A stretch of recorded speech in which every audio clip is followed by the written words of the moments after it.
friends, and welcome back to another video. So don't mind my rosy cheeks and my messy hair. I just got done working out, but I had to get in front of the camera so that way we can review Emily Henry's funny story.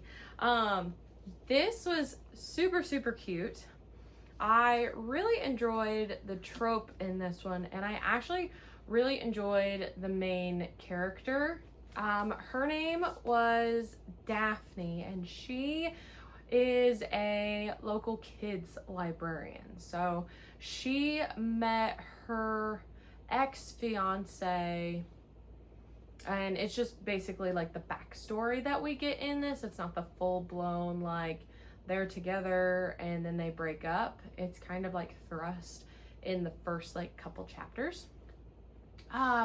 And they met in like a big city or whatever, but then they end up moving back to his hometown-ish area in Michigan. And he went, right before the wedding, he went on his bachelor's party, and his best friend growing up, who was also a family friend, she came on the bachelor party, and one thing led to another. They thought they would try it, they were in love, so he breaks off the engagement to Daphne. Well, this girl was dating a guy named Miles, and so she broke up with him, and they lived together. So Daphne didn't have any place to go because I think it's Peter is the name of her ex-fiance. Basically like kicked her out of the house because Peter had to buy it, and so her name wasn't on it. So he goes, yeah, you gotta leave. And so she's like stuck with no money, not like able to get a place for herself. So the Miles guy says, hey, well, you can move in with me, because he has 2 rooms.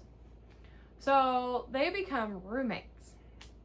Well, and then one thing leads to another. They get an invitation for Peter and Miles' ex-girlfriend's wedding.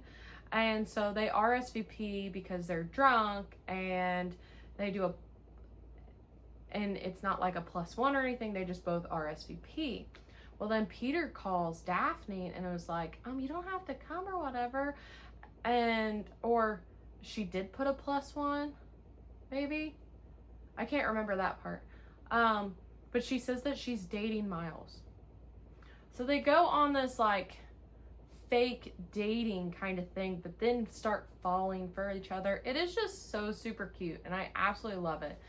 Like, he takes her on different adventures throughout Michigan, around the town, and so she starts falling in love with it because she's also like thinking about moving closer to where her mom is in Maryland, or just anywhere that there's an opening at a library around. But then she like makes a friend, and then Miles' sister comes and she befriends her, and so all kinds of things.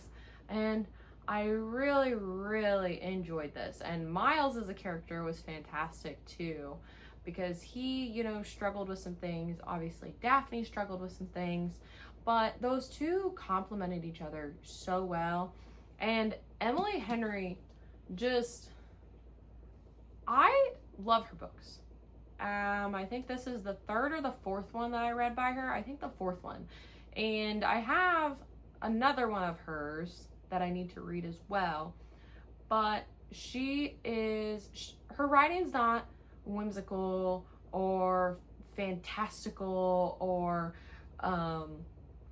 poetic by any means. But she knows how to tell a story. She knows how to write characters that don't seem complex on the surface, but really are once you like dive deeper into the story. And I just really enjoy it. And this one was actually pretty tame of a love story compared to a couple of the other ones that I've read by her. But I've really enjoyed this one. It's not my favorite by Emily Henry, but it's still up there by her. Obviously, Emily Henry is an automatic buy for me. I absolutely love her. And that's really saying something because I'm normally the fantasy reader, but I do love just rom-com straight romance books. It's something about being able to get out of my dark, grim, epic, like fantasy books and being able to go into something simplistic, but yet also have the complexity of the characters as well. And Emily Henry does a fantastic job. So if you haven't picked up Funny Story, pick it up. So don't forget, like, subscribe, and be good people. When you feel it's hopeless, when you think that you